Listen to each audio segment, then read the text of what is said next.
Eh bien, bonjour à tous et bienvenue pour ce webinar, pour ce vendredi, pardon, 16 avril, excusez-moi. On s'est quitté il y a pile un mois. Vous voyez, je réfléchis à ce que je vais vous dire là dans les secondes qui viennent. On s'est quitté le 16 mars autour du sujet du leadership positif qu'on avait animé avec Tiffany. Et aujourd'hui, en effet, on a jugé pertinent d'en organiser un sur les clés du bien-être en entreprise. En effet, à nos yeux, les deux sont étroitement liés et font aussi écho à un contexte que beaucoup de personnes dans l'auditoire vivent soit au niveau personnel ou au niveau justement des collaborateurs au sein des entreprises.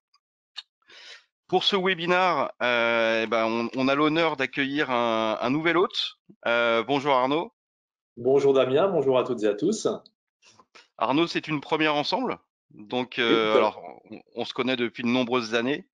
Arnaud, est-ce que tu peux en deux mots nous dire un petit peu ta légitimité à passer cette heure avec nous? Oui, pour faire court, en 2004, j'ai été formé à la sophrologie car je suis devenu préparateur mental pour les tennisman. Donc depuis 17 ans, je suis dans le bien-être et je suis passé dans un cabinet spécialisé autour des concepts du stress, du bien-être, des risques psychosociaux, de la qualité de vie au travail. Et je travaille aussi pour une association qui s'appelle Cap Santé Entreprise, où on travaille justement sur la prévention, je vais en parler, du bien-être et de la santé. Très bien. En tout cas, merci d'être avec nous. On va, en tout cas, moi le premier, profiter de tes lumières, éclairages, astuces, techniques, solutions à apporter, ou en tout cas pistes de solutions. Je ne doute pas une seconde que ce webinaire va être très riche. Euh, Arnaud, donc tu fais partie, et moi également, des 268 collaborateurs que compose l'organisme de formation MyConnecting, qu'on représente bien entendu. MyConnecting, c'est 15 ans d'expérience. On va fêter nos 15 ans dans les jours qui viennent. Je fais un peu de teasing. C'est 10 000 apprenants, enfin même plus de 10 000 même en 2020. Et puis bien sûr, un taux de satisfaction dont on n'est pas peu fier, comme dirait l'autre. Qu'est-ce qui nous illustre? Vous le savez pour beaucoup, mais c'est l'hyper-personnalisation de nos contenus, des formations qui se veulent actionnelles, bien entendu, pour que justement vous puissiez déployer sur le poste de travail les différents outils techniques que l'on vous transmet durant nos formations. Et ces formations, on vous accompagne sur 4 grands domaines, les langues, le digital, la bureautique et les soft skills. Donc aujourd'hui, hein, Arnaud, on est dans le sujet. Alors c'est un sujet transverse, le bien-être, bien entendu, mais qui a toute sa place dans notre offre soft skills. On pourra en reparler tout à l'heure, avec des produits justement orientés bien-être, des webinars, mais aussi des formations sur les risques psychosociaux. Tu en parlais tout à l'heure. Donc Arnaud, ce que je te propose, c'est que durant cette heure, on passe entre 45 et 50 minutes vraiment sur le contenu. Donc on va traverser le contexte, les enjeux du bien-être pour notre auditoire, les actions qu'on peut mettre en place. Et on terminera, si tu le veux bien, par une session de questions-réponses. Donc ces questions-réponses, vous le savez, vous avez votre chat à disposition. Donc envoyez-nous les questions. Moi, je les vois en live, hein, donc je les note au fur et à mesure. Donc, si les questions tombent au bon moment pendant nos échanges, eh bien, répondra en live. Hein, je te les poserai à nous. Ou sinon, donc, le temps de questions-réponses sera dédié justement pour vous apporter les solutions ou les éclairages aux questions que vous avez. Voilà, donc n'hésitez pas. Le but, c'est que ce soit interactif. Donc, profitez de ce moment pour partager vraiment vos difficultés, vos situations. Et avec Arnaud, on vous accompagnera là-dessus. Alors, vous le savez aussi, nos formations se veulent actionnelles, je vous l'ai dit. Eh bien, on va vous mettre dans l'action hein, dès le début de ce webinar, puisqu'on va vous faire intervenir sur un sondage. Le but, c'est d'avoir un peu votre perception du sujet, c'est-à-dire autour de la question quelle est la place du bien-être au travail au sein de votre entreprise actuelle? Ça, c'est une question qui nous intéresse beaucoup. Donc, il y a quatre possibilités. La première, c'est OK, mais de quoi me parlez-vous? La seconde, ça paraît être un sujet à la mode, donc vous en commencez à en entendre parler. Ou alors des actions sont déjà mises en place au sein de votre structure, ou alors vous avez vraiment au sein de votre entreprise une vraie politique engagée. Donc vous avez quelques secondes pour répondre. Arnaud, tu as une petite idée sur la Ah oui, oui, réponse qui j'ai une qui va idée, mais sortir? j'aimerais pas influencer les réponses. Bon, tu as raison. Tu as raison. Ouais, mais je parierais pas ma maison sur ce sondage-là, ouais, tu vois. Non, non, je veux pas prendre de risques, ça dépend, il y a des situations hétérogènes. J'en profite quand même pour souhaiter un joyeux anniversaire à My Connecting alors. Ah, encore quelques jours, Arnaud, Encore quelques. mais merci pour ce joyeux anniversaire. Ça va venir dans En tout cas, quelques. j'ai hâte de connaître les réponses à ce sondage. Là, ça devrait arriver. On va les voir arriver là dans quelques secondes. Ok. Ah, Donc des actions sont mises en place, ressort du lot, clairement. C'était l'idée que tu avais sur le sujet? oui, oui, malgré tout, avec l'expérience que j'ai, je vois qu'il y a quand même un certain nombre d'entreprises aujourd'hui qui ont engagé des actions, même si c'est pas encore une vraie politique de bien-être ou de qualité de vie au travail. C'est ce qu'on voit d'ailleurs dans le sondage. Ok. N'hésitez pas dans le chat à partager justement ces actions qui sont mises en place dans vos entreprises, parce que ça pourra faire écho avec bah, les plans d'action qu'on va vous proposer. Donc n'hésitez pas, vos situations ont aussi toute leur place dans le chat. Ok, ce qui est rassurant en tout cas Arnaud, c'est que peu de personnes ont dit de quoi me parlez-vous. Hein. Oui. On va dans le bon sens, mais il y en a encore un petit peu. Alors, tu voulais commencer Oui, justement ce webinaire pour faire alors, un rétropédalage. Je te sais fan de cyclisme, donc le terme est approprié. d'accord. Enfin voilà, une revue sur l'année qu'on vient de passer, parce que c'est important de recontextualiser. Complètement. Alors justement, on fait ce webinaire aussi avec My Connecting car nous avons tous vécu de mars 2020 à aujourd'hui, donc une année très très difficile, à la fois sur le plan physiologique et sur le plan psychologique, notamment sur le plan psychologique. Et tout ça s'est traduit par des effets nocifs sur la santé. J'observe parce que je suis aussi thérapeute, naturopathe, beaucoup de personnes qui nous sollicitent et qui nous sollicitent justement parce qu'elles vivent des dépressions, des troubles du sommeil, de Mm. l'anxiété. Alors, ça va au-delà du stress, hein. Il y a de la morosité, hein. L'autre jour, la semaine dernière, j'avais un client qui me disait, voilà, mes salariés n'en peuvent plus, il y a une vraie morosité, l'ambiance de travail est dégradée. Mais malheureusement, à titre individuel, on peut être confronté parfois aussi à des tentatives de suicide et du stress post-traumatique. Donc vraiment une année 2020 particulièrement anxiogène pour les organisations en général, hein, les dirigeants aussi, hein, et les salariés. Et quand tu parles, alors c'est vrai que ça pose un cadre pas très réjouissant, cette introduction. Mais quand tu parles de ces états dépressifs, je crois que tu voulais un peu nous détailler sur les conséquences ou les risques que ça pouvait générer, c'est ça? Bah oui, effectivement, il y a des conséquences aujourd'hui qui sont néfastes sur la santé notamment. Euh, il y a des états dépressifs, mais on sait très bien que bah, déjà c'était pris en compte par les entreprises, mais ça va aujourd'hui au-delà, c'est-à-dire que ça peut aller sur des bore-out, hein, ou des burn-out.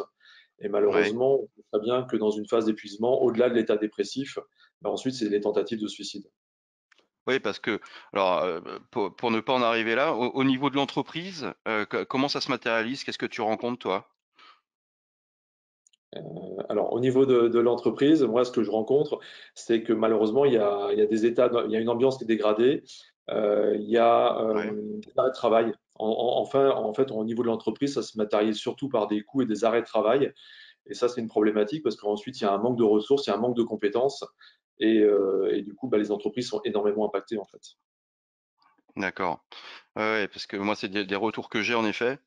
L'ambiance et bah, là, on a quelques éléments. Moi, il y a un sujet qui m'a interpellé, c'était la perte de talent. Alors, au-delà des coûts supplémentaires que ça génère, etc., les talents sont un vrai sujet au niveau des directions RH. Et quand j'ai vu ça, perte de talent, comment tu l'explicites? Bah, en fait, alors déjà, effectivement, parce que je vois le slide là, il y a une étude effectivement qui a montré qu'au Viprev, que 2020 était la plus forte hausse des états dépressifs. Alors, j'en parlerai aussi au niveau des maladies chroniques, mais il faut savoir que la santé mentale, aujourd'hui, est une vraie préoccupation donc, de l'ARS notamment et des instances de santé, car ça va devenir la deuxième maladie derrière le cancer d'ici 2025.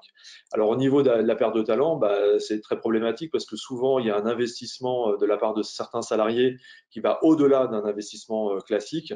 Et évidemment, bah, ces salariés ils sont épuisés. Donc soit ils sont en arrêt de travail, soit ils sont amenés parfois à partir de l'entreprise. Pour faire un break ou pour changer d'orientation? Pour faire un break ou effectivement carrément pour changer de métier ou d'orientation, hein. Il y a une vraie saturation mentale Et cette année 2020-2021 a accéléré en fait ce processus de salariés qui ont décidé carrément de changer de voie. Donc, dans le coaching, on appelle ça effectivement assurer des transitions de vie. Ce qu'on Ouais, observe ouais, tout souvent à fait. à la transition de la quarantaine, la fameuse Ouais, ouais, crise de. exactement. Ouais, ok. Non, non, mais c'est très clair. Et tu utilises sur le point suivant le mode ralenti.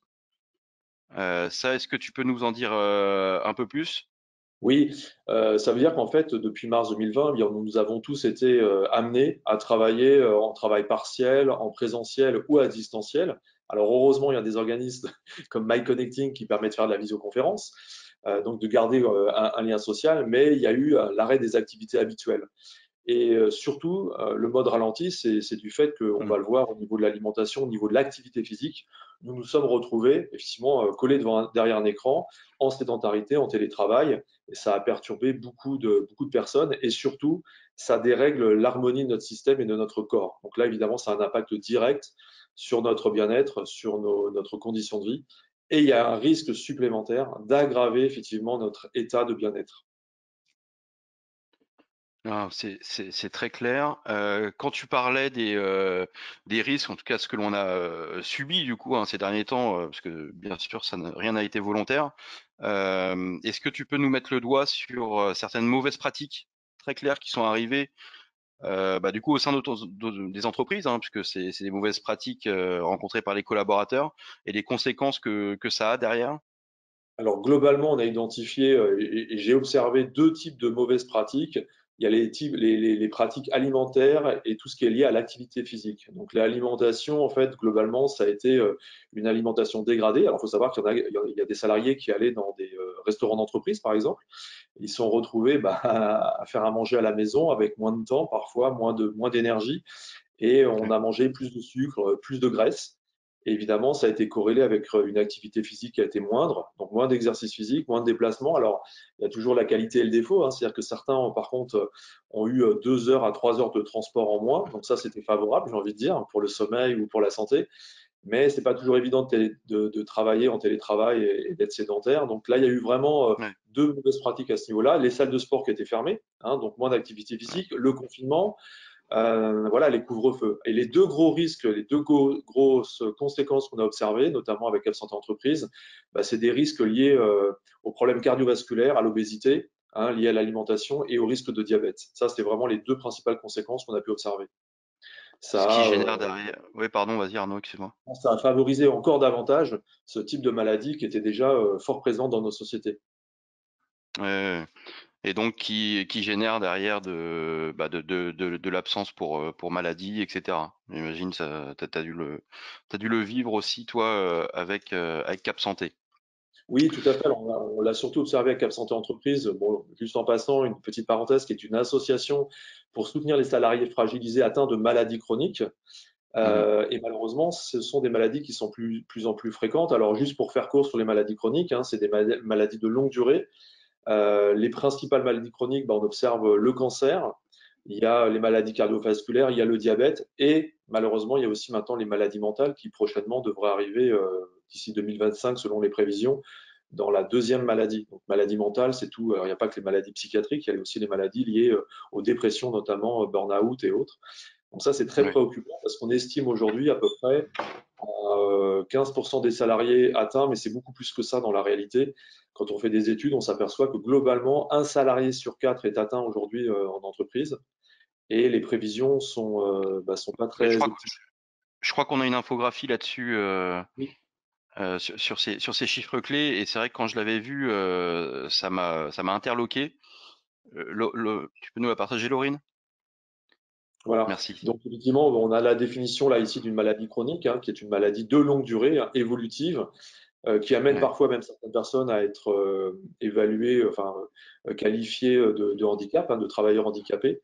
Et vous voyez, j'ai fait exprès de prendre cette statistique qui date des années 2007-2011, parce qu'on parlait de 15% des travailleurs qui étaient concernés, mais en réalité aujourd'hui, donc on nous disait que c'était un nombre en progression, bah, c'est une réalité, puisque 10 ans plus tard, c'est pas 15%, c'est 25% aujourd'hui. Et Ouais. on tend vers les 33%. C'est-à-dire qu'une entreprise qui a 100 salariés aujourd'hui, on peut estimer que 33 salariés globalement sont atteints de maladies chroniques. Donc, pour C'est recontextualiser, colossal. C'est colossal, hein. comment c'est C'est colossal. colossal. C'est colossal. Et malheureusement, ça ne fait que s'amplifier et cette pandémie du Covid accentue malheureusement ces chiffres. Donc, en résumé, c'est des salariés de plus en plus fragilisés, des salariés en mal-être, évidemment, qu'il faut soutenir. Ouais, complètement. Avec des fois simplement des signaux faibles qu'on a du mal à percevoir, parce que ce ne sont pas des choses que les gens communiquent, j'imagine, facilement. Alors, avec des signaux faibles, d'ailleurs, c'est intéressant que tu parles de cette terminologie parce que dans les risques psychosociaux, même si ce n'est pas le sujet, Mm. on parle effectivement d'alerte et d'alerter sur des signaux faibles. Là, ce qu'on a pu observer, c'est d'abord essayer d'expliquer d'où proviennent tous ces troubles psychiques, hein, puisque ce sont avant tout des Ouais, troubles, alors, il y a des troubles physiques mais psychiques. Et bien évidemment, il y a une multitude, hein, c'est multifactoriel. Il y a des troubles qui sont liés au confinement, on a tous été confinés. Il y a les masques qui facilitent pas l'oxygénation, une routine, une forme d'usure mentale aussi, hein. Moins de liens sociaux, notamment. Ça a été une grosse problématique, hein, parce que nous sommes, comme disait Montesquieu, des animaux sociaux. Donc nous avons besoin de relations sociales. Beaucoup de personnes ont souffert d'isolement et de solitude, même si certains ont pu apprécier cette période, mais on n'a pas vécu cette période de la même façon. Il y en a ouais, qui étaient isolés dans un petit appartement, et puis il y en a qui avaient la chance d'avoir un jardin, voilà, de pouvoir s'aérer. Donc là, encore une fois, nous ne sommes pas égaux sur cette situation. Et puis surtout, on a observé des déséquilibres encore plus forts. Et là, ça va être une thématique qu'on va détailler dans notre sujet entre les facteurs de risque, voilà, ce qui peut mettre un individu en mal-être, et les facteurs de protection, justement, qui concourent à favoriser le bien-être, notamment en entreprise. Voilà. Et puis évidemment, il y avait déjà beaucoup d'écrans, hein, beaucoup de psychiatres et autres alertés sur les écrans. Bah là, il y a eu une multiplication et une optimisation encore plus grande de l'utilisation des écrans, puisqu'on on s'est retrouvé davantage en visioconférence. Et enfin, alors il y a plein d'autres explications, mais c'est aussi notre propre perception, notre propre vécu du confinement et de cette situation ouais. sanitaire extrêmement difficile. Ouais, ouais, ça c'est vrai qui est qui est propre à chacun, mais c'est vrai que le trop d'écran joue sur cette, alors j'imagine usure mentale, mais aussi usure physique. J'avais vu une étude Oui, très intéressante qui explicitait, alors je vais pas vous donner tout le détail, mais en fait le fait de se voir toute la journée apportait une véritable fatigue en soi, ce qui derrière a les répercussions que l'on sait tous. Et c'est vrai que j'avais pas perçu ça, mais en tout cas, c'est scientifiquement prouvé que quand on se voit en continu pendant une longue durée, et ben en fait c'est épuisant parce qu'on est tout le temps en remise en question individuelle, etc. sur soi. oui, et puis ça va optimiser l'ego narcissique de certains. Aussi, Mais tu bah as sûrement, mais raison, c'est comme tout, c'est propre à chacun. mais tu as raison, Euh, c'est surtout une fatigue en fait. C'est une fatigue qui est venue s'accélérer et ouais. s'accentuer. Ouais, ouais, enfin, on le reçoit, moi le premier, personnellement, mais aussi avec les équipes. Ça, on sent que depuis quelques semaines, hein, ça fait, je trouve que c'est depuis février, on sent qu'il y a un coup de fatigue. Alors je dis pas qu'il n'y avait pas de fatigue avant, attention, mais je trouve qu'il y a un renforcement là de la fatigue. Et, voilà. Bon, très bien. Tous ces points-là, je pense qu'on a bien posé le cadre. Moi, ce que j'entends derrière tout ça, c'est que ça amène pour l'entreprise des enjeux forts, en tout cas, et qui va remettre sûrement ou mettre, parce que le sondage nous indiquait la variation du bien-être, hein, de la gestion du bien-être dans les différentes entreprises qui sont représentées aujourd'hui, va remettre la place du bien-être, voilà, au cœur du sujet des boîtes. Oui, complètement. Alors j'ai pris ces illustrations, en fait, tout simplement, ce sont des clients hein, qui m'en ont parlé. Et je leur ai posé la question un petit peu, pour vous, en fait, comment vous avez vécu, quelles sont les conséquences et les enjeux pour vous. Et j'ai fait Mmh. une synthèse un petit peu des réponses qui m'ont été données. D'abord, c'est la nécessité finalement d'être soutenu aussi. En tant que salarié, mais aussi en tant que dirigeant. Il faut savoir que les salariés, dans cette période, ont souffert autant que les dirigeants. Et le message qu'on aurait voulu aussi faire passer, c'est bon, voilà, rassurez-vous, vous n'êtes pas seul. Nous sommes tous embarqués c'est cas de le dire, dans le même bateau.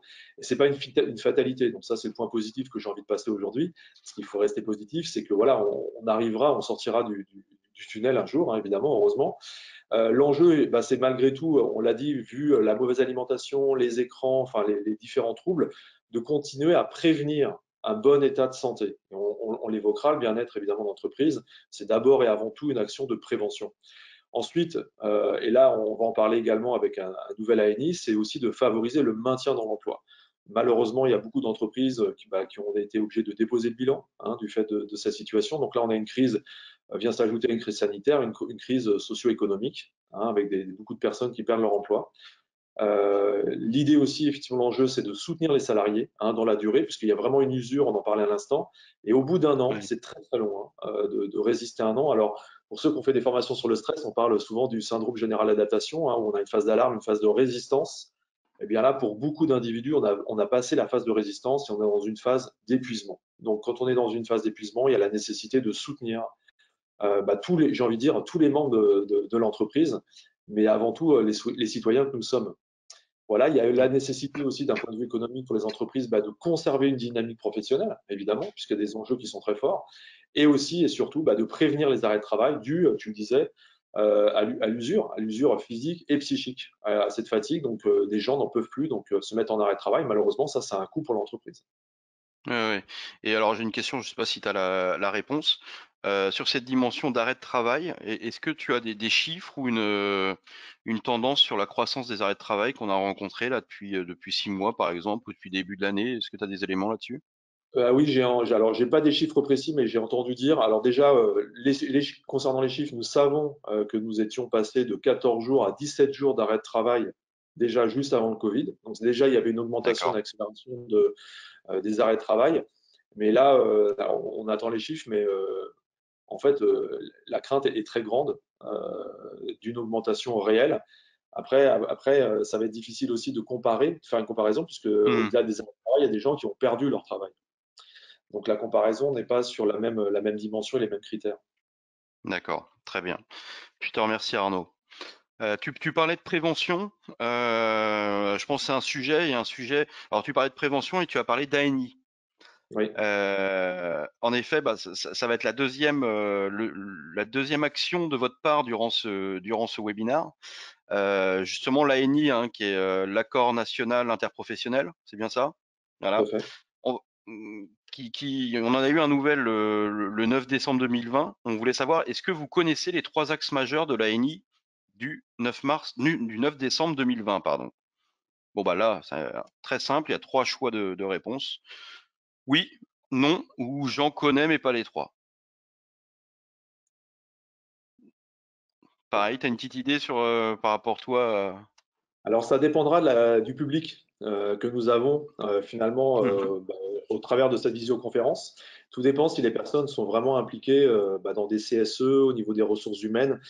Je ne sais pas. Là, ça va vraiment dépendre du public. Mais là encore, j'ai hâte de voir la réponse. J'espère que oui. J'espère que oui. Bon, j'imagine que oui. Il y a quand même une communication qui est assez faite, mais on va voir. On va voir les résultats du sondage. Ça devrait arriver incessamment sous peu. Mhm. Bon, moi personnellement, là ça va pas induire, hein, mais j'aurais mis non. D'accord. Tu vois, donc j'aurais mis non. Donc je vais pas venir gonfler les stats. Alors, Eh ben non. bon bah je suis pas le seul. Je suis pas le Ben seul. voilà. Donc on a 12% j'en connais mais pas les trois, 14% oui et 74% non. Bon bah Mhm. très bien. Donc pour nous tous, alors bien sûr pour les oui, bah ça va être une reformulation et peut-être aller un peu plus en profondeur avec tes lumières, Arnaud. Mais est-ce que tu peux nous présenter du coup cette ANI puisqu'il a quand même un véritable enjeu pour les entreprises qui sont avec nous là aujourd'hui? Tout à fait. Alors, je vais attendre qu'on revienne voilà, sur le support. Alors voilà, donc le nouvel ANI, en fait, il faut savoir qu'il y a eu énormément de négociations entre les partenaires sociaux, les syndicats et autres, justement pour des nouvelles négociations sur le thème de la santé au travail. Plus de 6 mois Ouais. de négociations, ce qui aboutit avec un nouvel accord national interprofessionnel pour, donc c'est la thématique, une prévention renforcée et une offre renouvelée en matière de santé et de conditions de travail. Alors pourquoi on aborde ça? Parce qu'évidemment, la santé, les conditions de travail et le bien-être sont des sujets intimement liés. Et ce qui est ressorti de ce nouvel ANI, donc, c'est trois axes majeurs. Donc, je vois que 75% ne sont pas au courant, mais en même temps, je ne suis pas trop étonné parce que si on n'est pas dans le milieu, la communication, il y a tellement de choses aujourd'hui qui sortent que c'est difficile de rester au fait de tout ce qui sort. Donc, les trois axes majeurs, c'est la prévention des risques professionnels dans les entreprises. Alors, vous allez me dire, pour certains, c'est pas très nouveau, mais il y a un renforcement au niveau de la prévention des RPS, notamment. La lutte, et ça c'est vraiment la nouveauté, la lutte contre la désinsertion professionnelle. Donc très clairement, en fait, il y a même des cellules aujourd'hui qui se créent, des cellules de prévention de la désinsertion professionnelle. Et tu disais là, à l'instant, par exemple, tu parlais des arrêts de travail.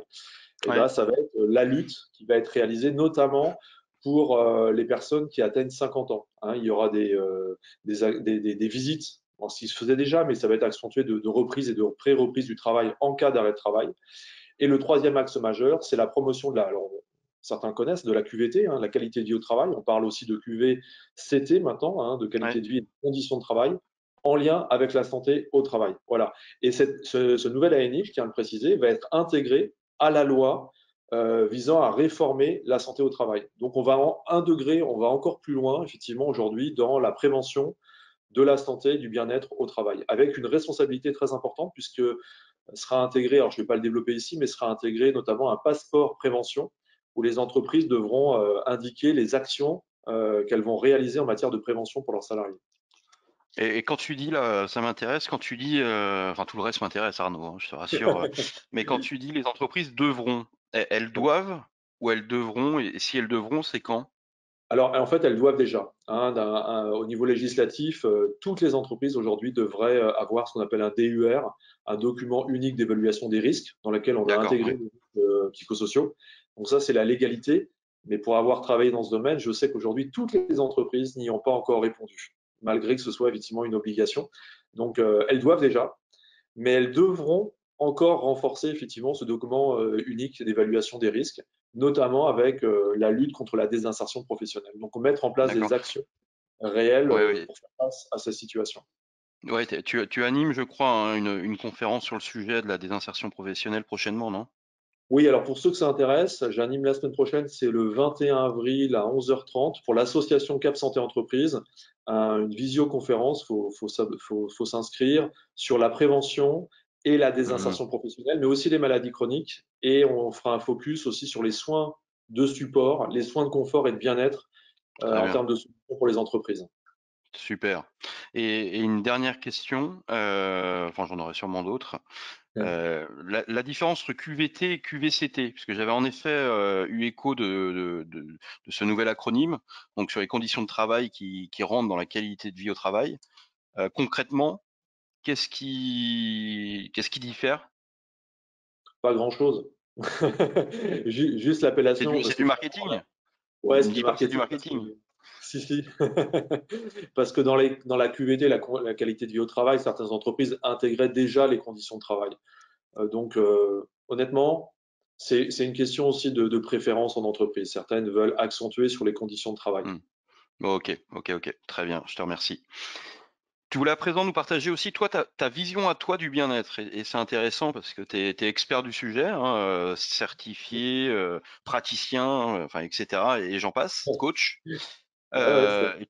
Et tu voulais nous partager, toi, ta vision du bien-être en entreprise. J'entends bien en Tout à fait. entreprise. Bah, je tiens aussi à dire que j'ai passé des années entières dans des entreprises et je continue à le faire puisque je fais beaucoup d'interventions en entreprise. Hein. Ouais. Alors déjà, ma vision du bien-être entreprise, elle est assez simple. Elle est orientée, puisque c'est en entreprise, vers la notion de performance écologique. Hein, on parle souvent dans les entreprises de performance. À partir du moment où on y intègre des notions de bien-être et de qualité de vie au travail, pour moi, ça devient une performance écologique, c'est-à-dire qui est respectueuse justement de l'individu, mais aussi des organisations. Et ça tourne autour de trois axes. La première, bah, on en parlait un instant autour de la QVCT, c'est de s'assurer pour l'entreprise qu'il y a un environnement de travail qui est favorable en fait aux employés, alors à la fois en termes d'hygiène et de sécurité, hein, puisqu'il y a tout type de Mm. salariés et d'organisations, mais aussi de conditions de travail. Ça, c'est vraiment le premier facteur et on sait très bien qu'il y a des notions systémiques entre l'environnement de travail dans lequel on travaille et puis effectivement le bien-être de l'individu. La deuxième chose, c'est de s'assurer, alors dans une balance, on en parle souvent, une balance du bien-être ou des risques psychosociaux d'ailleurs, on retrouve cette notion-là, qu'il y a suffisamment et davantage de facteurs de bien-être, on parle aussi de facteurs de protection, que de facteurs de stress. En fait, voilà. L'idée, c'est que, alors on parle souvent du stress, mais en fait, le stress, je dis souvent, c'est pas une problématique, puisque le stress, c'est quelque chose de naturel. Il y a un médecin Bien sûr, qui ouais. s'appelle Dr Soli Ben Sabah qui a écrit un livre qui s'appelle Le stress, c'est la vie. On me demande souvent le stress est positif, négatif, mais c'est ni l'un ni l'autre, c'est naturel et c'est la vie. Ce qui est gênant, c'est pas le stress, c'est l'hyperstress. Voilà. Donc l'idée, Mm. bah voilà, on est tous confrontés à des situations de stress, mais c'est pas un problème. L'essentiel pour l'entreprise, c'est de favoriser des facteurs de bien-être. Et on va voir en entreprise quels sont ces facteurs. Et enfin, la performance écologique, elle est double pour moi, c'est-à-dire qu'il y a ce qui ressort de la responsabilité de l'entreprise, et on l'a vu avec l'accentuation justement de cette nouvelle ANI, mais il y a aussi ce qui incombe à l'individu. L'individu a une responsabilité aussi dans son bien-être. Hein, il n'est pas, c'est pas un enfant dans une entreprise. Hein, il doit aussi se responsabiliser. Et d'ailleurs, à ce titre, eh ben, l'individu peut favoriser son propre bien-être. On donnera ici quelques illustrations, même s'il est plus orienté entreprise. Mmh. Euh, voilà. Et puis, on parle de plus en plus, justement, en termes de bien-être et de QVT, d'autonomisation. Hein, et l'idée, c'est d'aller Ju davantage aussi dans l'autonomisation d'individus. Alors cette notion m'intéresse, mais avant, moi, il y a un truc qui m'interpelle sur ta vision. Alors je fais le lien entre le titre et ce que tu as dit. On parle Mhm. bien du bien-être en entreprise et je vois que tu mets une place importante sur l'individu lui-même. Ça signifie quoi que l'entreprise doit avoir un rôle à jouer au niveau, individu, enfin personnel ou Bah, il y a comment deux aspects. interpréter ça? En fait, bon, je vais apprendre cette notion à personne, mais pour moi, dans une entreprise, il y a trois piliers. Il y a l'aspect individuel, il y a l'aspect collectif et l'aspect organisationnel. Voilà. Et le bien-être, en fait, eh ben, il est d'abord au niveau individuel, ensuite il est au niveau collectif, notamment dans la relation manager-manager. On y Ouais. reviendra, mais pour moi, c'est vraiment un facteur clé de santé et de bien-être. D'ailleurs, on peut même dire que le manager de proximité, je déflore un peu la présentation, mais est pour moi le premier acteur de santé et de bien-être du collaborateur. Et puis ensuite, il y a toutes les conditions organisationnelles. Mais l'individu, pour moi, a une responsabilité aussi dans cette histoire, en termes d'autonomisation. Oui, l'individu, en ce sens que c'est le salarié, c'est un acteur clé de l'entreprise. Mais il a aussi son autonomie, sa responsabilité aussi à assurer son propre bien-être. Alors et encore un terme, j'aimerais rebondir, c'est tu as parlé du manager de proximité. Oui, Donc, on sait tous, en tout cas, là je parle pour moi, que c'est un rôle qui est difficile aujourd'hui. oui, Mais moi, je voudrais te challenger un peu, pareil, sur une dimension, c'est le rôle vraiment des hauts dirigeants. oui. Je dis pas, c'est pas, comment dire, enfin voilà, c'est vraiment une question qui m'interpelle parce que on échange souvent sur ces dimensions formation au niveau de l'implication, hein, des CODIR, des COMEX, et des fois j'entends que bah il y a en fait peu d'implication ou alors une non mise en œuvre de certains comportements. On demande à d'autres, comme à des managers de proximité, mais ces comportements ne sont pas respectés ou mis en œuvre par les hauts dirigeants. Mhm. Est-ce que le bien-être en entreprise, c'est une problématique pour toi qui est aussi dans les têtes des hauts dirigeants ou pas? Enfin, voilà, est-ce que tu as vu une tendance évoluer? Bah, j'ai envie de dire, c'est un petit peu à la hauteur des premiers résultats du sondage. Dans le sondage sur le bien-être tout à l'heure, il y a quand même 33% des gens, c'est quand même un tiers des gens qui ont dit que globalement le bien-être, c'était une notion qui n'était pas forcément très présente dans leur entreprise. Donc Hmm. là, il n'y a pas de généralité. Encore une fois, c'est très disparate et c'est hétérogène selon les entreprises. Il y a des dirigeants qui sont très impliqués dans des politiques de prévention et qualité de vie au travail, voilà, qui se soucient du bien-être. Et il y a des comités de direction qui sont moins impliqués. Ce que je sais par expérience, c'est que pendant des années, nous avons fait des conférences de sensibilisation, c'est-à-dire que on sensibilisait les dirigeants sur ces sujets incontournables de prévention des risques psychosociaux et du bien-être. Maintenant, la prise en compte, il faut reconnaître, pour avoir assisté à nombreux comités de direction, que c'est souvent abordé dans les comités de direction, mais ce n'est pas ce qui prend la plus grande place en fait. Voilà. Mais Hmm. aujourd'hui, mais aujourd'hui, j'ai envie de dire que cette notion doit s'accélérer et la sensibilisation ne suffit plus. Je pense qu'il faut qu'on passe à un stade différent et que le facteur santé, le facteur bien-être devrait être aujourd'hui un indicateur aussi important que les indicateurs économiques ou sociaux. Voilà, je pense que on est souvent dans les comités de direction, et il faut le reconnaître, sur des problématiques d'indicateurs de performance et de rentabilité. Mhm. Je pense qu'aujourd'hui, on peut plus faire l'économie d'indicateurs de santé et de bien-être. Ça doit devenir non plus une sensibilisation, mais une vraie préoccupation de nos dirigeants, parce que le salarié est au cœur du système, et s'il est en arrêt de travail ou s'il devient dans des problématiques de mal-être, ben on l'a vu tout à l'heure, il y aura moins de productivité, il y aura des arrêts de travail, et au bout d'un moment, ce sera des coûts qui seront faramineux pour l'entreprise, mais Hmm. aussi pour la société. Et c'est vrai que quand la dimension coût rentre en ligne de compte, ça peut en effet peut-être booster cette appétence opérationnelle pour le bien-être en entreprise. Ouais, et c'est dommage parce que juste pour finir Ouais. là-dessus, il y a des études qui montrent que 1 euro investi dans la santé, c'est 2,2 euros de retour investissement pour une entreprise. Alors, ça me fait plaisir ce que tu dis là, parce que tu le sais, ça c'est une marque de fabrique chez My Connecting, c'est qu'on tient à apporter une mesure en tout cas du retour d'investissement des formations que l'on fait pour nos clients. Bon, et ça, c'est des termes, je ne sais pas si vous l'avez noté, tu peux nous redire le montant pour le ROI, c'est combien? Pour 1 euro investi dans une entreprise pour la santé et le bien-être de ses collaborateurs, c'est 2,2 euros de retour sur investissement. Bon, donc on fait la culbute, entre guillemets, si on prend un terme financier. Donc ça, des éléments qui plaisent en effet aux directions financières, aux Complètement. grandes directions, etc. Ok, bon, super Et Arnaud, c'est aussi merci du bon sens, hein. et désolé pour cet aparté, mais Il y ça a me pas de trottait souci. dans la tête et je voulais avoir ton avis là-dessus. Ce que je te propose, c'est qu'on passe sur une dimension plus opérationnelle des critères en entreprise et voir Mhm. comment ça se matérialise tout ça et Tout sur à lequel fait. on pourra sûrement échanger. Tout à fait. Alors d'abord, on va aborder les critères qui sont sous la responsabilité de l'entreprise. Donc là, ici, j'ai listé un certain nombre d'items sur les critères du bien-être en entreprise. Alors évidemment, on l'a évoqué, c'est tout ce qui est conditions et environnement de travail, notamment pour assurer et prévenir une bonne hygiène, une bonne sécurité des salariés. Bon, en général, ça c'est peut-être ce qui est le mieux fait en entreprise, hein, parce que la sécurité est un élément extrêmement important, surtout par exemple quand on travaille dans le BTP ou des métiers très, très manuels. Mais on sait, alors là, je vais revenir à des fondamentaux. Il y a peut-être des DRH, peut-être des responsables formation avec nous aujourd'hui. Ceux qui connaissent les besoins de Maslow, ceux qui connaissent les facteurs d'Herzberg en termes de motivation, mais la motivation est liée au bien-être, hein, évidemment. Bah, un facteur de bien-être, d'abord, c'est de trouver de l'intérêt dans son travail.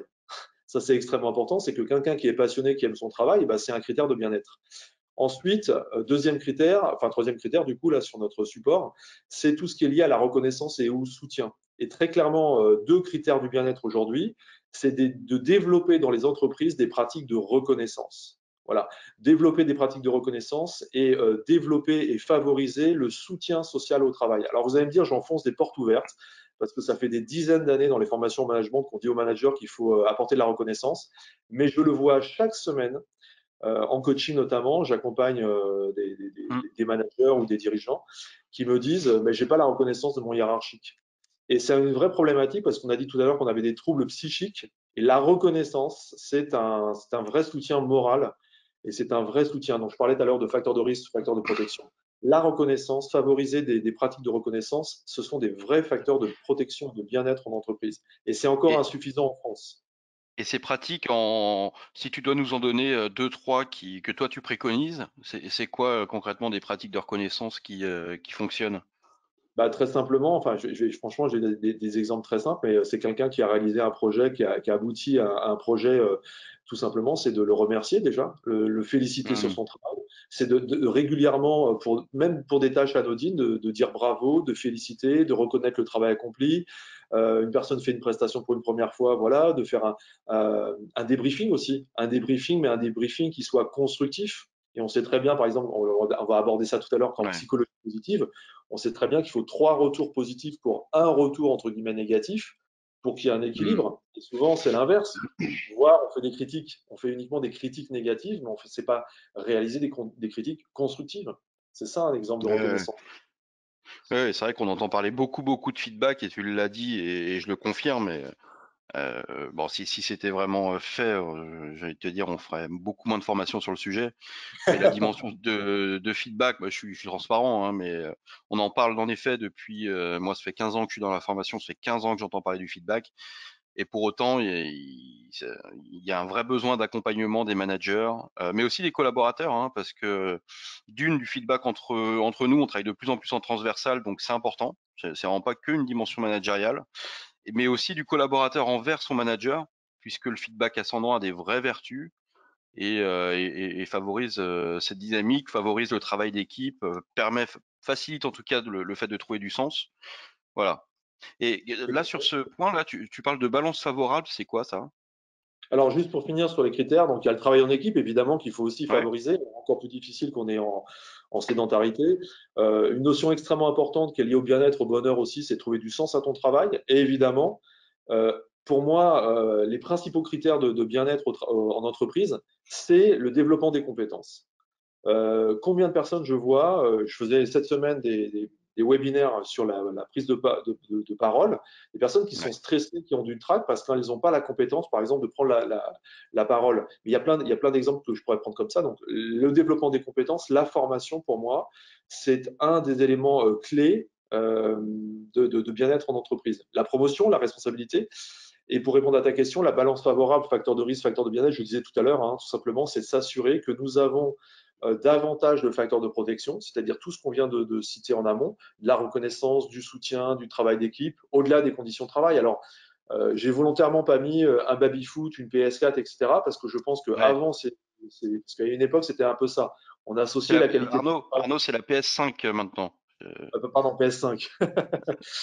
On a associé la qualité de vie au travail au fait de mettre un baby-foot et une PS5, pardon. Mais non, c'est Oui. pas ça. Avant ça, il y a quand même bien d'autres choses qui sont notamment dans la communication, favoriser une communication notamment assertive dans l'entreprise. Et l'idée, c'est ça, la balance favorable. C'est, je le répète, hein, mais former, c'est répéter, c'est d'avoir davantage de facteurs de bien-être. Voilà. Même si on a des facteurs de risque. Les facteurs de risque, ça peut être une surcharge de travail, ça peut être une pression relative, ça peut être, voilà. Mais on en aura toujours dans l'entreprise. Mais c'est d'avoir davantage de facteurs de protection que de facteurs de risque. Ok. Et tu voulais contrebalancer ça du coup avec ta vision du bien-être personnel. Oui, alors je disais, parce que le bien-être en entreprise, c'est d'abord une responsabilité d'entreprise. Enfin, en tout cas, il y a une responsabilité d'entreprise, mais aussi on a une responsabilité individuelle.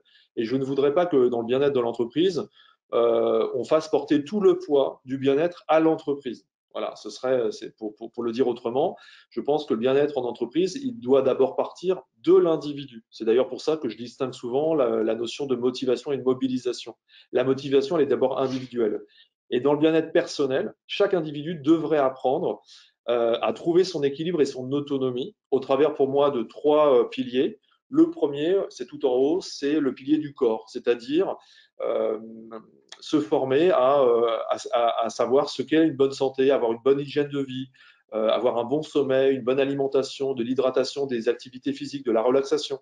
Ensuite, de savoir les gérer et d'avoir des émotions agréables, le maximum de besoins agréables. Et là, on est sur l'autonomie, c'est la connaissance de ses émotions, de son corps et de ses besoins. Et puis ensuite, bah on en parlait, c'est la préparation mentale. Et c'est aussi pour ça qu'il y a un manque de reconnaissance dans l'entreprise, c'est que la fonction du mental, c'est de voir les choses qui vont pas bien. Or, ce qui est important aussi, c'est de se focaliser sur les choses qui vont bien. Alors, l'individu doit Ouais. s'autonomiser sur ces sujets. L'entreprise peut soutenir, mais l'individu doit d'abord s'autonomiser sur ces sujets. Bah, l'entreprise soutient, et ça fait le lien avec la question que je te posais maintenant, je me rends compte tout à l'heure. Quand je vois la partie alors mentale, mais aussi émotion, c'est vrai qu'on accompagne beaucoup d'entreprises et entre autres avec toi Arnaud, sur des dimensions de gestion d'émotions, en effet de gestion du stress, de lâcher prise, de changement. C'est des sujets qui ont de plus en plus de poids, mais les entreprises investissent là-dedans. Donc il y a vraiment du lien entre entreprises et personnel. Complètement. Alors, je ne dirais pas les entreprises investissent, je dirais certaines entreprises investissent. Puisqu'on Oui. vient de le voir au travers du sondage, ouais, il y a peut-être 66% des entreprises qui investissent, mais il y en a peut-être 33% qui investissent moins, à partir du sondage, pour rester très factuel. Mais j'ai déjà rencontré dans des formations des personnes qui me disaient c'est ma première formation en 10 ans. Donc là, encore une fois, les pratiques sont hétérogènes, les plans de développement des compétences sont différents selon les entreprises, mais tu as raison de le dire, de toute façon, c'est systémique, c'est-à-dire que l'individu doit d'abord apprendre à se prendre en main, apprendre à se prendre en Mm. main, et puis ensuite, c'est là où l'entreprise a un vrai jeu à jouer pour aider et soutenir le salarié sur son bien-être, effectivement l'aider bah, au travers de webinaires ou de formations sur l'alimentation, sur l'hydratation, sur l'hygiène de vie, sur l'activité, mettre en place des ateliers. Et ça se fait déjà dans beaucoup d'entreprises Oui, et c'est super. bah, on le fait Et c'est très ensemble, hein. ouais, exactement. Donc, il y a plein de formations ou d'ateliers qui Pas sont sur réalisés et Fro, c'est chouette. plein de choses qui, ouais, ouais. Voilà. Sauf que les pratiques, on l'a vu dans le sondage, sont encore aujourd'hui hétérogènes. Ouais, et j'avais une question aussi là qui me revient. Alors je devance, j'ai vu, allez-y, hein, continuez à poser vos questions, je les vois bien. Donc il y en a une que celle de Julien, je vais la poser, mais parce qu'elle m'est venue en tête également. C'est souvent j'entends, bah, j'ai besoin d'une formation parce qu'on a tel problème. Tu vois, il y a une dimension. un peu de formation qui arrive en mode pansement, en tout cas une solution. On a beaucoup parlé ensemble par le passé de la dimension de prévention et tu en as parlé tout à l'heure. Comment les entreprises, si on doit donner des conseils à l'auditoire là, comment mener justement cette prévention? Est-ce qu'il y a des diagnostics? Est-ce qu'il y a comment on s'y prend pour faire un état des Alors, lieux? on va aborder un petit peu ces sujets-là par la suite dans le support, mais pour répondre brièvement à ta question, je vais répondre quand même par rapport à un principe de réalité. Il ne faut pas être idéaliste en la matière. On sait très bien que les entreprises aujourd'hui ont toutes des difficultés économiques, de budget et autres. Force Ouais. est de constater malgré tout que nous sommes effectivement en mode pompier ou en mode curatif. D'ailleurs, c'est la même chose au niveau de la santé dans le monde médical. On est souvent en mode dernier recours. On fait très très peu de prévention. Mmh. Et la prévention n'est pas encore suffisamment systématisée dans notre société, que ce soit dans le monde de l'entreprise ou à titre individuel. On est dans le curatif, on est très peu dans le care. Donc il y a beaucoup de choses encore à développer dans les consciences pour faire prendre conscience que faire de la prévention, ça évite effectivement d'être en mode pompier. Donc OK, comment bah, favoriser? excuse-moi si j'ai Oui, oui, devancé un peu les points suivants. On va avancer parce qu'il est déjà 46, c'est passionnant. oui, oui. Heu, exactement. Est-ce que tu voulais justement faire un résumé de ces critères du bien-être personnel, c'est ça? Voilà, là c'est un résumé, je vais passer vite. Voilà, donc j'ai vu les critères du bien-être en entreprise. À titre personnel, ma suggestion, c'est que si un individu veut se prendre en main, bah, il doit voilà, se former ou se renseigner sur comment prévenir une bonne santé, hein, donc corporelle, émotionnelle et mentale. Avoir de l'estime de soi, donc ça met en lien avec toutes les formations sur ce qui sont sur la confiance en soi, je rappelle que Ouais. le socle de la confiance en soi, c'est l'estime de soi. Donc là aussi, c'est des formations. Favoriser des émotions agréables, voilà. Avoir des relations sociales, c'est incontournable, nous sommes des animaux sociaux. Et surtout aussi, alors ça peut-être va faire plaisir là aux dirigeants qui veulent avoir des salariés hyper productifs, mais avoir dans son travail un investissement raisonné. Oui, OK. Oui, oui, ça je l'entends et c'est un vrai sujet en ce moment au sein des organisations. Et le lien que tu voulais faire sur, soit sur cette notion de raison ou de dimension raisonnée, tu voulais faire le lien avec la psychologie positive? Alors, juste avant de faire le lien avec la psychologie positive, je voudrais quand même dire que l'investissement raisonné, dernièrement, j'ai fait une visioconférence sur les addictions, parce qu'il y a énormément d'addictions en Ouais, entreprise sur l'alcool, le tabac, mais aussi les drogues dures, hein, comme le cannabis.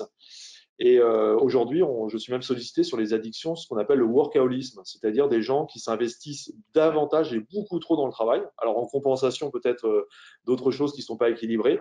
Mais quand je parle d'investissement raisonné, je veux parler surtout de ça aujourd'hui. C'est des gens qui s'impliquent trop dans leur travail, qui sont workaholiques et malheureusement qui finissent par tomber en burn-out. Voilà. Et Ouais. donc, j'ai surtout parlé de la psychologie positive par rapport aux émotions agréables. Mmh. Et donc, ces émotions agréables, moi j'ai envie de les entendre.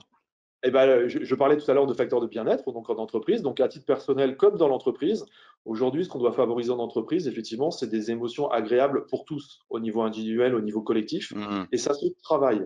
Et pour faire court, comme j'ai été préparateur mental, nous savons que le rôle du mental, c'est de regarder les choses qui ne vont pas. Parce que ancestralement, nous sommes dans l'agressivité, la fuite ou la peur, en fait. OK. Nous avons à discipliner notre mental et c'est un véritable entraînement. Et notamment ce qui se fait en entreprise aujourd'hui, en tout cas certaines ont commencé à le faire. Et alors là, ça va typiquement dans une politique de bien-être en entreprise, c'est de faire des formations soit à l'intelligence émotionnelle, Mmh. soit donc à la confiance en soi, soit sur la psychologie positive. Et j'ai eu la chance de collaborer avec Christophe André, hein, qui est un des psychiatres et un des pontes sur ce sujet-là. J'ai été d'ailleurs formé Ouais. par lui. Et là, juste en résumé, bah, c'est quoi les 5 principes de la psychologie positive? C'est d'abord les neurosciences nous disent que nous avons une possibilité d'accroître notre niveau de bien-être subjectif de 40%. Donc il y a un vrai travail à réaliser, c'est-à-dire d'être dans une dynamique positive pour générer de l'enthousiasme. Deuxième point, les ressentis positifs, la capacité à se sentir bien relève d'un entraînement. Donc oui, il ne suffit pas de le faire une fois ou deux fois, hein, c'est comme le sport, je m'entraîne, donc là je vais entraîner mon mental. Et les neurosciences nous disent justement que cet entraînement, progressivement, va modifier mes connexions synaptiques et mes automatismes cérébraux. Donc, je vais passer de pensées négatives, désagréables, à des pensées agréables. Et je vais aussi être, du coup, beaucoup plus efficace et productif. Après, attention, contrairement à certains module qui serait passé dans les années 50 ou 60 sur la méthode Coué ou la pensée positive. La psychologie positive n'est pas l'art de tout positiver, ça n'est pas la pensée positive. Je ne suis pas dans le déni de certaines préoccupations ou de certaines réalités. Ok, Voilà. ok. Et Non, dernier c'est point, très c'est que clair. oui, le bien-être et le bonheur sont une affaire de conscience et d'attention. C'est-à-dire qu'au travail, je peux aussi me focaliser sur ce qui va bien, voilà, dans ma relation aux collègues, dans l'intérêt du travail. Et or, certaines personnes, qu'on appellerait psychotoxiques dans l'entreprise, ont tendance à focaliser sur les choses qui vont mal. Donc c'est un entraînement, ça se travaille. Et alors là, Ah ouais, typiquement, je me répète, mais en termes de critères de bien-être et de moyens d'action, c'est un vrai outil pour favoriser le bien-être en entreprise. ouais, j'entends.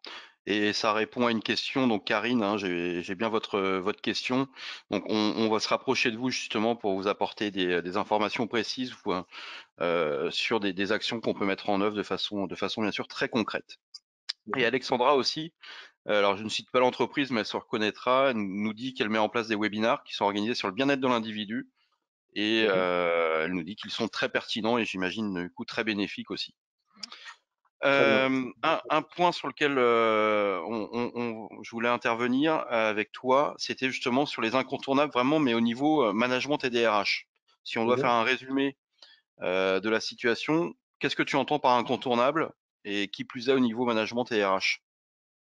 Alors, je vais faire une petite phrase de transition et de synthèse pour aborder Ouais, ces éléments-là. J'ai acquis, durant mon expérience, c'est-à-dire plus de 20 ans d'expérience en entreprise, deux certitudes.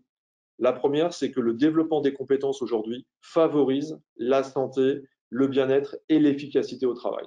Ça, c'est une première ok, certitude. La deuxième certitude, c'est qu'une entreprise en santé, donc en bien-être, est une entreprise plus compétitive. Voilà, c'est du bon ouais, sens, mais ça, c'est vraiment deux certitudes. Donc, si le développement des compétences favorise le bien-être, la santé et l'efficacité au travail, eh ben pour moi, les incontournables au niveau du management et des RH, c'est effectivement de continuer ou de poursuivre la formation des managers de proximité à la motivation, à la mobilisation. C'est de soutenir les salariés par tous les moyens possibles. Ça peut être des actions effectivement de soutien, des ateliers, des webinaires, des accompagnements, des interventions sur site. C'est de reconnaître, voilà, je le disais tout à l'heure, favoriser les pratiques de reconnaissance, hein, c'est-à-dire de renvoyer des signes positifs aux collaborateurs. C'est de former, former, former. Nous avons un déficit de formation en France qui est encore beaucoup trop grand, malgré les dispositifs du DIF ou autres CPF qui ont été mis en ouais, place. Nous avons encore un déficit qui est beaucoup trop grand. Et de réfléchir au niveau du management et des RH, comment je peux garantir des facteurs de protection, quels qu'ils soient. ok, Voilà pour moi très les 5 clair. piliers pour favoriser le bien-être au niveau RH et formation. Ouais, ouais, j'entends. Et en termes d'accompagnement, donc tu proposes quatre types d'accompagnement généraux, dirons-nous? Oui, alors au niveau des accompagnements, globalement, pour le bien-être, eh ben, on est sur des accompagnements soit de prévention, soit de soutien. Alors là aussi, je vais enfoncer des portes ouvertes. On parle beaucoup de prévention primaire, secondaire et tertiaire notamment. Bah, d'abord, c'est de prévenir, donc d'informer. Alors après, vous allez me dire, oui, on a trop d'informations parfois, c'est vrai, donc il faut aussi sélectionner la bonne information. Faire des enquêtes Hmm, et des diagnostics, là on est quand même sur le principe de la maladie, hein, c'est qu'un médecin, avant de traiter, il fait des enquêtes et des diagnostics. Par exemple, des diagnostics sur la perception, par exemple, de la maladie chronique de mes salariés, sur la perception du bien-être en entreprise. C'est tout bête, mais là, on a fait une enquête, par exemple, tout au début avec les sondages. Voilà. Et on s'aperçoit très rapidement que 33% des salariés n'ont pas encore, ou dans l'entreprise, la thématique du bien-être n'est pas encore suffisamment abordée. Voilà, donc ça, on a des faits. Former, développer, ça, c'est vraiment une thématique sur laquelle j'insiste beaucoup. Et la visioconférence, de mon point de vue, aujourd'hui, se développe, est un vrai outil de soutien et de bien-être. Et puis le soutien, ça peut se faire par du coaching, par de l'accompagnement. Il y a ouais, différents moyens. Un dernier moyen que j'aborderai, qui est lié à l'association pour laquelle je travaille, qui est Cap Santé Entreprise, c'est que nous allons lancer des passes prévention santé à destination des entreprises pour soutenir les salariés et orienter les salariés vers des pratiques alternatives, puisque les Français se tournent de plus en plus vers ce type de pratiques-là, donc sophrologie, méditation, des choses de ce tout à type-là. fait. Là, ça peut être un vrai soutien, un vrai investissement rentable pour l'entreprise. Très bien. On a ensuite les 10 commandements du bien-être en entreprise. Alors, il est déjà 54, donc si tu devais nous en cibler un ou deux, ce serait lequel, Arnaud? Ouais, on va laisser de la place aux questions-réponses. Ouais, Si je devais en citer deux à laisser, prévenir, vaut mieux prévenir que guérir, et ok. former. Bon, bah, je partage ces deux-là. Et de toute façon, sachez que ces 10 commandements, vous les aurez sur le support, bien entendu, et le replay qui sera à votre disposition. Les conseils aussi pour aller plus loin, on les a mis, mais ils seront accessibles. Donc, il y a plusieurs choses hein, pour aller plus loin.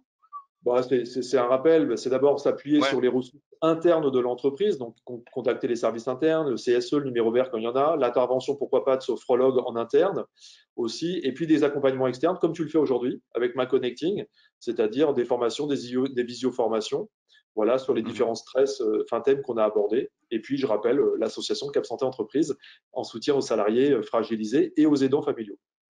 Ok. Eh ben, très bien, c'est très clair. Donc, on va passer aux questions, parce qu'il y en a Ouais. certaines qu'on a déjà traitées, mais on a Mhm. Audrey. Audrey nous demande, avez-vous des livres à nous conseiller sur la psychologie positive? Bah oui, il faut regarder tous les livres de Christophe André ou de Rebecca Checkland sur la psychologie positive. Vous tapez Christophe André, psychologie positive, ou Rebecca Shankland. Très bien, bonne réponse, Les j'achète. deux références. Ok. Donc Audrey, j'espère que vous avez pu noter. Comment peut-on allier la QVT et les restrictions Covid, Arnaud? Ça, c'est Rosalie qui pose la question. C'est une bonne Tout est question. difficile. Ouais, c'est une très bonne question. Après, c'est difficile de répondre par une généralité parce qu'il faut comprendre, il faut connaître le contexte de l'entreprise. Je ne sais pas si c'est une entreprise qui est dans le primaire, dans le secondaire, dans le tertiaire, quelle est Ouais. la typologie des salariés. Globalement, bah, déjà respecter toutes les règles qui sont données par le gouvernement, voilà, en termes de Mhm. distanciation. Moi, après, je dirais que là, pour répondre, mais il faudrait que je connaisse le contexte de l'entreprise. Ce serait surtout, vu si les salariés sont en télétravail, en visioconférence, de continuer à garder du lien social, Ok. même par Que ce visioconférence, soit au sein de l'entreprise ou dans la sphère privée, hein. complètement. Je pense que c'est Ok. ça qui a manqué le plus aux gens et aux salariés. Très bien.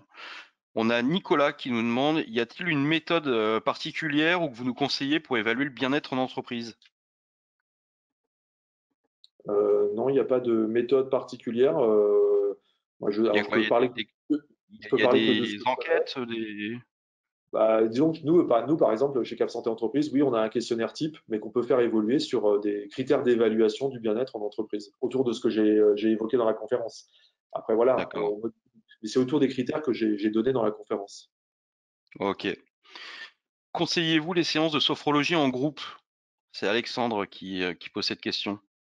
Bon, en tout cas, je les déconseille pas.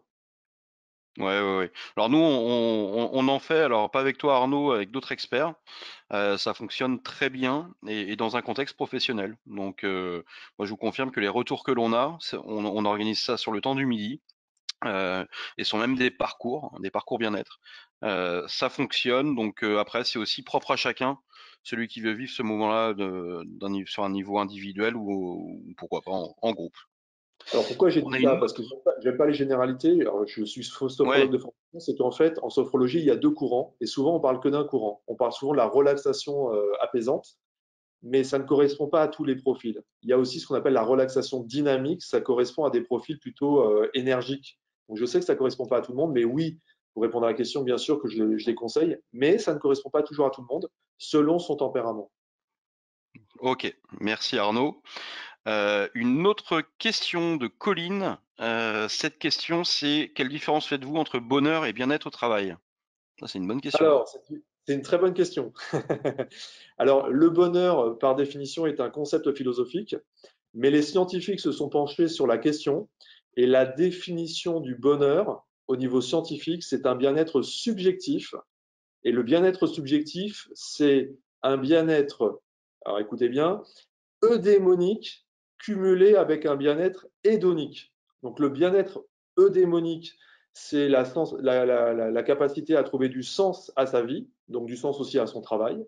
Et le bien-être hédonique, c'est la capacité à ressentir des émotions agréables. Donc je rappelle, bonheur scientifiquement, c'est bien-être subjectif. C'est un bien-être subjectif parce que chacun a sa perception. Ouais, C'est un bien-être eudémonique, trouver du sens dans sa vie et dans son travail, cumulé à un bien-être hédonique, c'est-à-dire capacité à ressentir des émotions agréables. très bien. Bon, donc bien-être et bonheur sont quand même étroitement liés. Tout à fait. Mais c'est vrai que cette question de colline était très pertinente parce qu'on me l'a déjà posée. J'avais un petit peu de mal à justement à différencier les deux. Et donc de reposer le cadre, je trouve ça très très très pertinent. Très bonne Merci question. Arnaud. Merci, Colline. Ouais, ouais, on a encore deux autres questions, mais que l'on garde. Il est déjà 14h59. Laurine, si tu peux nous remettre juste les événements à venir. En tout cas, Arnaud, franchement, merci beaucoup. Merci à toi. Tu as plusieurs fois dit que tu ouvrais, enfin, tu enfonçais des portes ouvertes, mais je pense qu'on allait au-delà. En tout cas, on était bien dans le cadre du webinaire et moi, ça m'a apporté énormément d'éclairage et d'éléments.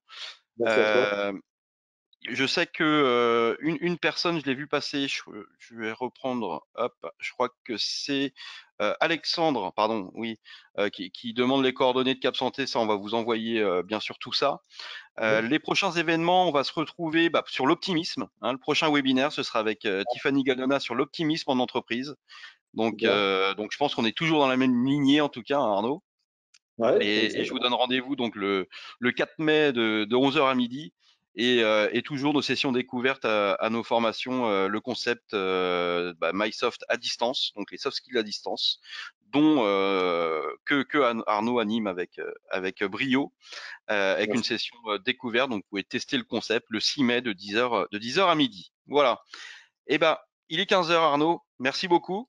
Merci à toi, merci à toutes et à tous. Ça aurait été une première réussie. Et en tout cas à mes yeux, et je pense que d'autres dans l'assemblée ont le même avis que moi. Je vous souhaite une excellente fin de semaine. On est vendredi, le week-end est devant nous. Le week-end, on coupe, on se repose, on profite de la famille, des proches, du soleil pour ceux qui l'ont. Et on se retrouve très vite, au plus tard, donc le 4 mai 2021 à 11 heures. Au revoir à tous, merci. Merci, au revoir.